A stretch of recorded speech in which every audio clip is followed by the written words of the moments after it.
I am with Brian Ortiz of Tzompantli. Hey, Brian, would you mind just giving yourself a quick introduction? Yeah, what's up? Brian, playing Tzompantli and Mortuary Punishment, Shabalva. Yeah, guitar, vocals, all that shit. Yeah, yeah. This you're the first person I've brought talked to for a second podcast, so it's pretty cool. Hell yeah, thank you. I appreciate that. Yeah, I was definitely very appreciative that you were willing to have me on again to help me with the new record. So thank you. Oh yeah, no problem. I'm like really looking forward to the album. Well, I mean, I got a chance to listen to it thanks to you for sending me a digital format to listen to before this, but Yeah, just to have it in as a physical copy, I'm really looking forward to. hell yeah, thank you. I appreciate that. Yeah. So I think we talked back in September, but kind of what have you been up to since then?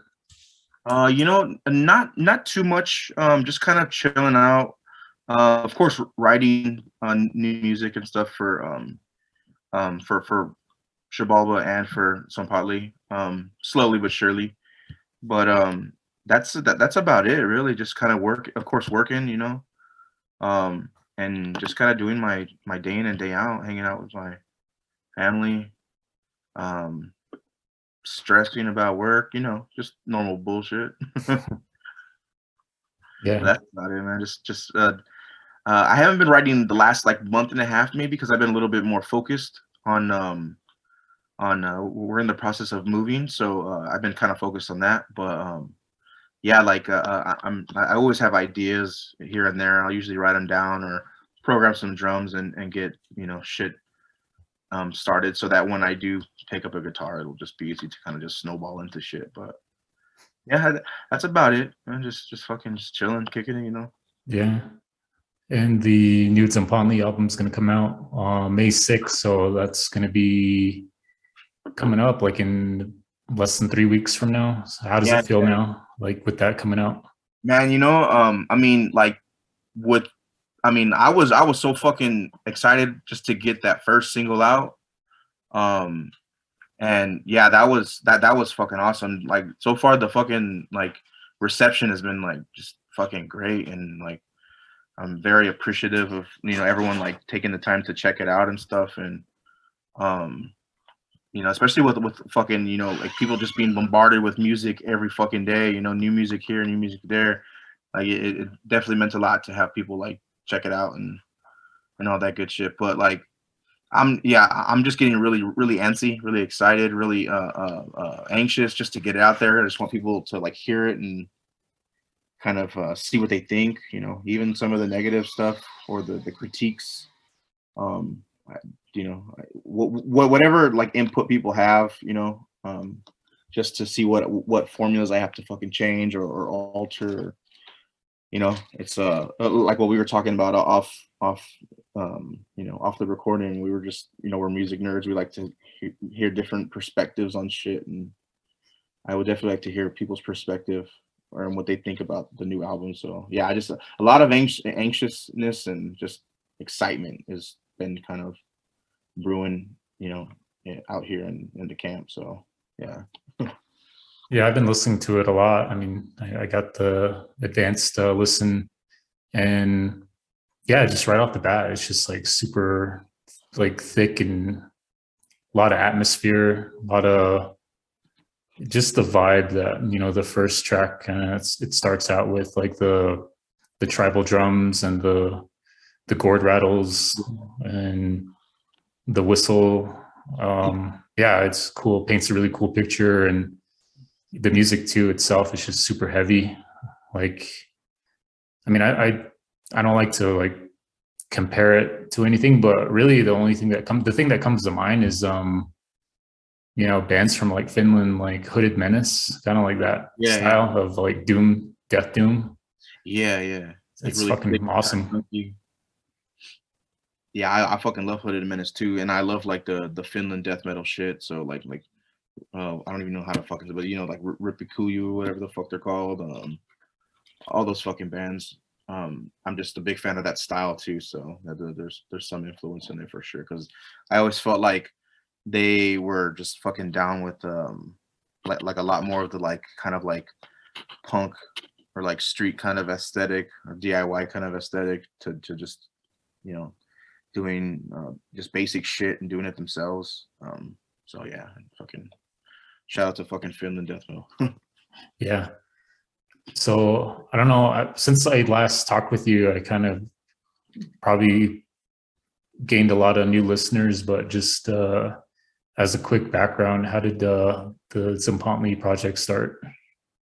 Yeah. Basically, it started a couple years ago. I just had riffs that I felt that I wanted to sing over, like, and so like I would start demoing literally just like a riff with like with drums programmed and then like my vocals over, and I was like, oh, this sounds sick. Like, I think I want to do something with just me instead of having like a whole band. And then plus like I had put out like the mortuary punishment stuff a little bit before that, so like I already knew that I could do it myself, like everything myself if I needed to. And but with the mortuary punishment stuff, there's just a different kind of vibe there. With this one, I wanted to be a little bit more like tremolo picking and shit like that, like more like just death metal shit and doom stuff, but like on the funeral doom, more on the funeral doom side. So like I was just like, man, I'm just gonna fucking, you know, just write and see what happens. And then like I ended up recording like a demo in my little jam room that I have. And yeah, just I was like, just wanted to kind of challenge myself to see like, oh, you know, like you put the mortuary punishment shit out, why don't you try putting this out by yourself and see how it goes. And fortunately, like, you know, enough people fucked with it to where I was like very enthusiastic about it and excited to do more shit. And yeah, so basically how it started. Yeah. And the themes that Tzompantli covers, it's a lot of indigenous, like Central American culture. How did you get to like incorporate that, or kind of like what was your, or how did you get into like, you know, writing about that? Yeah, like I mean, like when I was a kid, like of course, I was very like proud, like a very proud like Chicano kid, you know, Mexican American. And so like, you know, just from like my family, but then also like some of the like uh some of the like cholos from the neighborhood. I mean, they would always have like these like really extravagant like Mexica tattoos or Aztec tattoos. And I was just always like those caught my eye early on as a child. And I was like, that's fucking sick. Like, you know, what is this? And then just from my dad, oh yeah, you know, we're you know, fucking, we're Aztecs, we're Mexica. And then from them, oh yeah, these are who Mexicans are. And that really caught my attention early on as a kid. And then you know, growing up, I've always just been like, you know, very proud of my culture. And so when I started like my first band, like we incorporated some of the like Mayan and Mexica stuff, you know, sprinkled it in there. But with this project, I wanted to specifically just do like Mexica lore and like the mythology, along with like the history. And I basically just wanted it to be purely like just like indigenous like folklore in general too. I like I'm not really sure like what the next record holds, but I'm definitely gonna try to do more like just Mesoamerican like indigenous history like as a whole probably.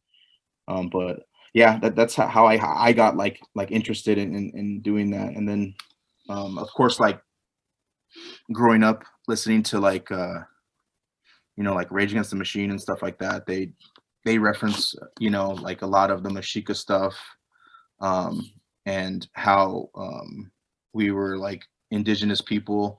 Because I like there's a lot of people that I grew up with that if you say they're indigenous or native, they'll look at you sideways like, what are you talking about? Like, no, I'm Mexican. And it's like, yeah, what the fuck do you think Mexicans are, motherfucker? Like, like like where do we come from?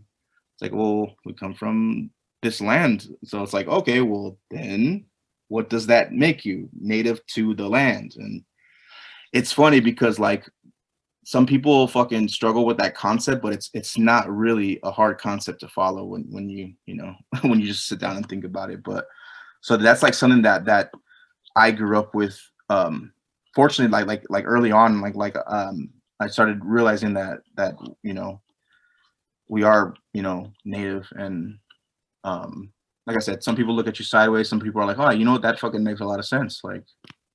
And it's like, yes, but yeah, that's like my main like motivation behind it, is just to kind of spread like you know our culture and you know our stories to the world, and just to kind of yeah, have people appreciate it like I've appreciated growing up, you know, Yeah. hearing the stories and stuff. So Yeah, for sure. I can kind of relate to that. Like just being like Navajo, like I kind of grew up around like I guess the rural, like, you know, small towns up in northern Arizona, and then kind of going into the Phoenix, Tucson areas. You know, you meet people who don't really connect with the culture. You know, they say they're from this, you know, Navajo Nation, but kind of having a connection to like the stories, the traditional stories. And yeah, it's just not there. I guess it's probably not their fault growing up, you know, away in the in the city. And a lot of it has to do with religion too. I think some people, you know, are pretty devout Christian, and so it's kind of hard to kind of get that connection being not, if it's not in the household. But yeah, I can definitely relate to that, yeah, or yeah, coming across with people like that. Yeah.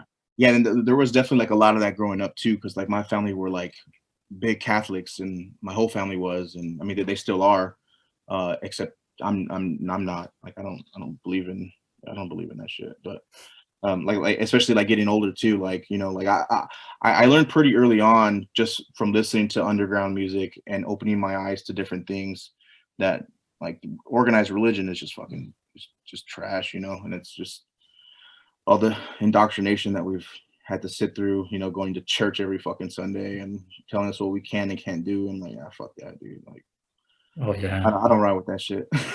Yeah, I mean, especially with the loss of like languages and like Yeah, indigenous cultures, and yeah, even just yeah, the like the kind of like how this country was founded just by European settlers kind of wiping out yeah, indigenous yeah, cultures. Yeah, and a lot of that was, you know, they use religion to kind of use that to, I guess, conquer this country. Is yeah, yeah. And that shit's still going on. That's why you have like your average fucking indigenous Mexican American, like, wait, what do you mean we're native? You know, because they've been fully just fucking, you know, brainwashed, and it sucks. But what can you do? yeah.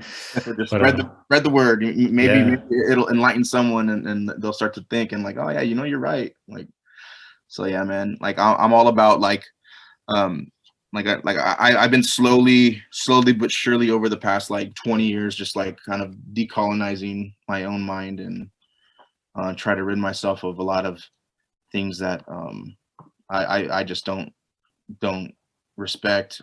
And you know, on how I think, I'm trying to unlearn a lot of bullshit that, you know, and it's a process, unfortunately, but it's a process I'm willing to go through, you know, to kind of yeah, find who I am. And I feel like with this doing this album definitely helped that a lot. And you know, another like word I would use for the album is definitely like a ritualistic album. And because like I thought of like the rituals, and when I would read about them, I would just be like, you know, sounds like I picture like a funeral doom, like fucking like song playing over like the shit that I'm fucking reading. And I was like, that was another like, thing that kind of got me like, yeah, this shit's got to be a fucking death doom album, or it's got to be a death doom band. And but yeah. yeah, hell yeah. Going off that, like, how do you find your resources to kind of get in depth into this topic? I mean, a lot of books. I try to follow some of like the like elder like Mexica people that I follow online and stuff, and see what they recommend. But a lot of the codices and stuff, I'll read those. Some of those you have to take with a grain of salt though, just because some of them were basically like from a Spaniard account.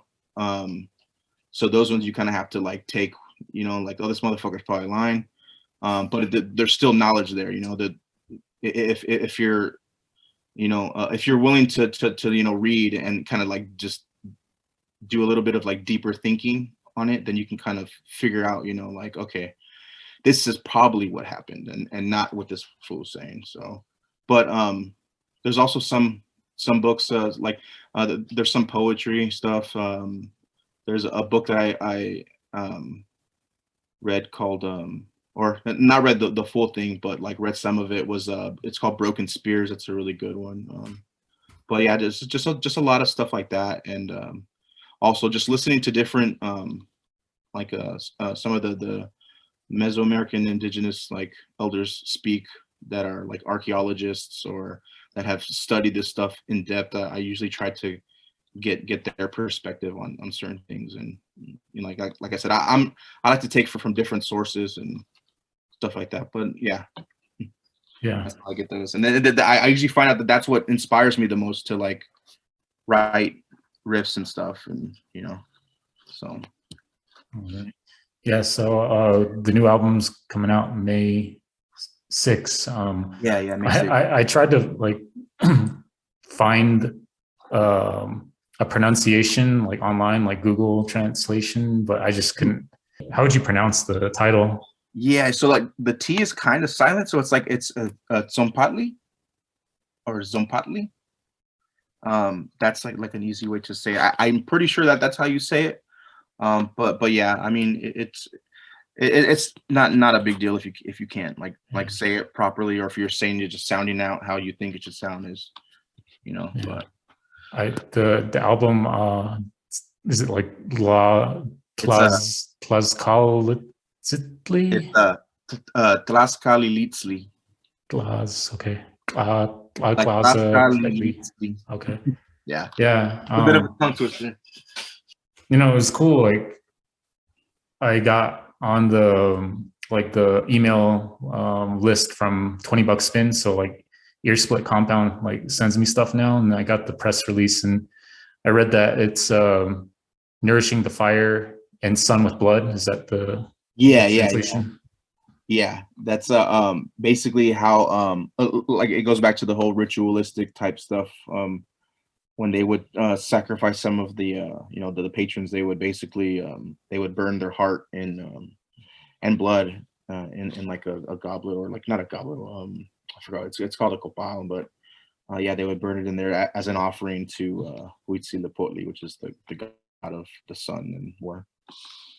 What's that indigenous language like? I mean, it's not like Spanish. It's what I was trying to find like the language too. Like yeah, it's Nahua, the Nahua language. Nahua, okay. I think they're, for the most part, to the best of my knowledge, they're spelled kind of correctly, like how they sound. But from what I gathered, the language wasn't really written, so like the some of the stuff can be interchangeable, like a C and a K could be interchangeable, and shit like that. HUE can be WA or WE, it's interchangeable, but just how it sounds. But so to the best of my knowledge, that was the best like spellings that I could find and kind of figure out for myself. Nice. And you mentioned that the album is a ritualistic album, and so a lot of the song titles I'm assuming are kind of based on different rituals. I mean, I would say ritualistic more in sound, but definitely it is definitely like each thing does have like its own kind of like meaning and stuff. But a lot, some of it does revolve around like some of the rituals that they had.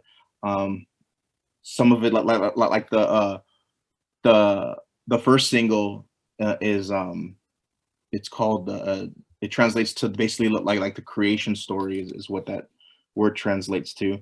and it's just a lot of references to how the fifth sun was created, which is the fifth time this earth has been, relevant, I guess, or whatever you would say. But so it's one of the creation stories that I referenced in that song. And then some of the other ones are like, you know, about like sacrifice, the rituals before, after, what would happen. The other one is describing the last song on the album is basically translates to a warrior blood or warrior's blood, and that's like about just like the life of the Mexica warrior. And yeah, it's a very summarized, very summarized, because I'm not the best fucking lyricist or the best at like articulating my words, but yeah, that's what that song kind of sums up. Yeah, for the most part, a lot of it is very ritualistic and describing like the spiritual aspects of the culture.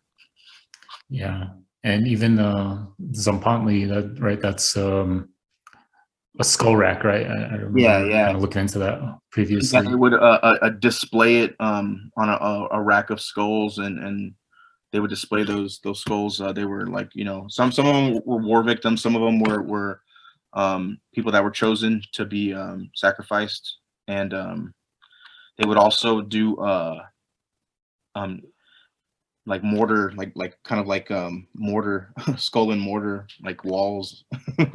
Wow. There's actually a cool picture you can find online with what it looked like back in the day, and then there's like real pictures of it, like when they discovered it and stuff. It's really fucking cool. Yeah. And like the album cover is basically like a portion of that skull and mortar painted by my friend. It's like a catacombs, right? Like the catacombs they have like in Europe, but Yeah, like more of like a yeah, like a public display. yeah. They Yeah, basically it's brutal. It's awesome. instead of bricks, they used skulls, and then like there's the fucking like mortar, the concrete mix, so to speak. Yeah. But yeah, Yeah, I that's think that was that's like really badass. fucking death metal, so I was like, I'm gonna fucking do that. Oh hell yeah. Yeah, and then like even like just over the overall atmosphere too, it's like to me it's like yeah, like walking through like a catacombs, with like skulls and just like with the sound of a ritual is kind of like what I get the vibe off of that first track. But can you Yeah, kind of like talk about that atmosphere? Like what's the yeah. atmosphere you had in mind when you were making the album? I mean, I definitely wanted it to sound, like kind of intimidating, but kind of scary, I guess. Just to kind of paint a picture of just like marching like warriors, or someone marching to their death. I kind of had both of those thoughts in mind when I was just layering those death whistles, and then just pounding the drums, just to try to like give it like just to kind of set the tone what the record was going to be like, very kind of primal and kind of just I don't know. Just very menacing. That's what I wanted the record to kind of feel like, was a very menacing, but still like very spiritual at the same time. It's just like how my mind works. My mind just fucking jumbles and jambles all kinds of bullshit together, and like some songs like it's fucking crazy, but then like it'll close with something like kind of somber or something like that. It's just, I don't know, like it's just what I like. It's what I like in the song. But with that, I just wanted to kind of set the tone, like you're about to get into some real shit. Mhm. Yeah, So did you do the instruments like those like the tribal yeah. instruments? Yeah. So those were basically we layered they're called ways, and they're basically like a mashika drum, and then also floor toms, just to kind of add a little bit more to it. But yeah, that was done by me, my bass player, G-Bone, and then my cousin Matt. We were playing those at the same time, and then we did a bunch of takes of them to kind of layer them, so it sounds like it's like 9 or 10 people doing it at the same time, and that's how we did that. And then the Mexica death whistles were added. Originally they weren't going to be there, but then I was like, nah, it needs something, like just something to fill some of the space. And so like I just started layering those. And then of course you throw on fucking echo and delay and it's gonna sound fucking sick. So did that. So on that, that's basically like how it kind of came to be, I guess. Yeah. Oh, it's pretty fucking sick, I gotta say. Thank you. And you mentioned like being you mentioned that the album overall would be like a funeral doom album.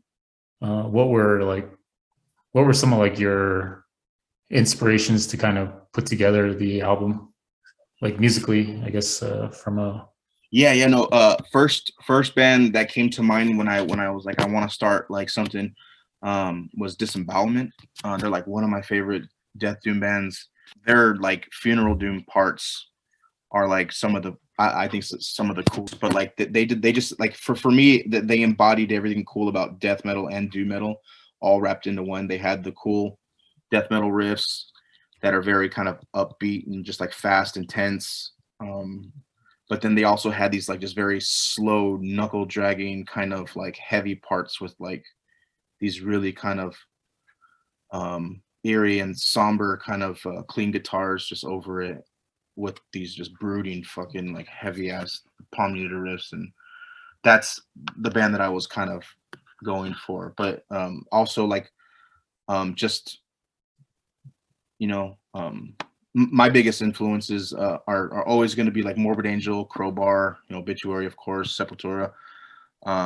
So there's a little bit of that in the mix too. Mortician, because I love the simplicity of Mortician, and yeah, and on the funeral doom side, Evoken, which basically was trying to worship fucking disembowelment, so to speak, back in the day. Mournful Congregation, Corrupted.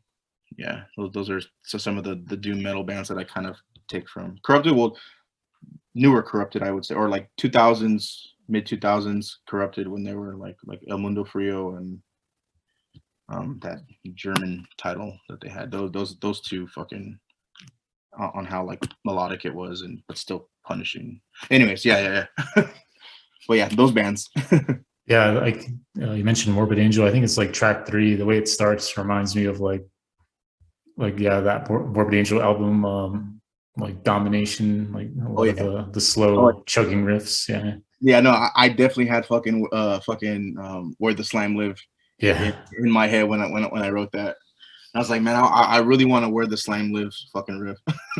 Oh yeah, I could feel it. It's fucking sick. Oh yeah, thank you. And yeah, we talked about off the recording. 2 of the songs from the EP demo are re-recorded. Yeah, I would just recommend listeners go check out the EP and in anticipation for this full album. It's just it's the same music from the EP, but it's just like high definition, like clean, like heavy sounding, like bigger production. Yeah, no, it definitely does sound like heavier. And a little bit more like, I guess, like catastrophic, or just like you can actually feel the weight behind it. And yeah, I'm really fucking pleased. To shout out to Rolly, who engineered the album and co-produced it. He definitely got that thing sounding like a fucking beast. So yeah, shout out to him. And who else plays on the album beside you? Yeah, so I do all the guitars, vocals. My bass player plays the bass. His name's G-Bone Gilbert. And then my friend Rolly, who engineered and recorded the album, he mixed, mastered all that shit. He did session drums as well. Yeah, he plays in an amazing band called Teeth. That's great. Awesome. And then 20 Buck Spin's gonna release this. Like, what was their reaction like when they heard it for the first time? I mean, I can only assume that it was like really good, because he responded pretty fast when I sent it to him. and just asked if he would be interested, and he responded pretty quickly saying he liked it a lot and he would be like more than happy to put it out. So I just took that as he liked that shit a lot. And like I said, he's been very Tony Buxman's been very like accommodating to like how I want the presentation to be, and they haven't kept me in the dark at all. So it's pretty sick. Shout out Yeah, to yeah, they're well known for just putting out like just amazing looking like vinyl. yeah. Yeah, they put great looking records out, but also they have like just like an uncanny, unstoppable fucking roster, especially for like death metal, doom metal, death doom, and like everything in between. Man, it's like just a sick ass fucking label. So like I'm honored to be part of it. Oh, last year was amazing. I think that Worm album, Yeah, for Everglades. Yeah, that holy was my shit, favorite. that was Yeah, amazing. yeah, that shit was fucking heavy. And they um I watched an interview with the main guy for Worm, and it was pretty sick to hear that. Like I think he recorded with the same like engineer that did some of the Evoken records, and I'm like, yo, this so fucking sick, because like this like music reminds me so much of Evoken, and yeah, I thought that was fucking sick. But yeah. Yeah, I love it. Yeah, and I heard the Worm might put out something this year, like maybe at the end of the year. Yeah, I don't know his name either, so I'm just gonna call him the Worm too. Dennis Rodman. No, I was kidding. Yeah, straight up. Shout out to Worm though. Fucking Yeah, sick shit. yeah. And then it's gonna come out May 6th, and you mentioned that it's gonna be on digital version, a CD tape, and then the vinyl will come out later this summer. Yeah, yeah. The vinyl will be sometime in mid-June, I think. Yeah, just because all that fucking Adele and all that other bullshit pop artists basically taking over the vinyl, fucking us all over. Yeah, yeah, that's crazy. I mean, I don't know. Like, I know they do like a record store day, once a year, and it's this Saturday. But yeah, half the shit is like Adele, Taylor Swift, Yeah, like bunch of Beck, shit I don't give a fuck about. Coldplay. Yeah, like all that. Like, yeah, who cares? Like, I don't Yeah, know. unless Coldplay does like some kind of like special reissue of Parachutes, I don't give a fuck. I do like that Parachutes album. I'm not gonna lie, Yeah, yeah. I like it a lot. Yeah, I mean, I don't live. There's no record store around here, so usually what I do is I just go online and look at all the leftovers that people didn't buy. Yeah, because that shit ends up being like clearanced out anyways, like a couple weeks later. Yeah, I think last year there was like a Linkin Park record that came out. Their second album was like first time released on vinyl. I was like, I really wanted it, but like, shoot, I didn't live anywhere. I didn't live anywhere near a record store, so I Yeah, missed out on that. yeah, that sucks. Yeah, I would imagine like that shit would have flew off the fucking shelves. So yeah, back to the plan for this release.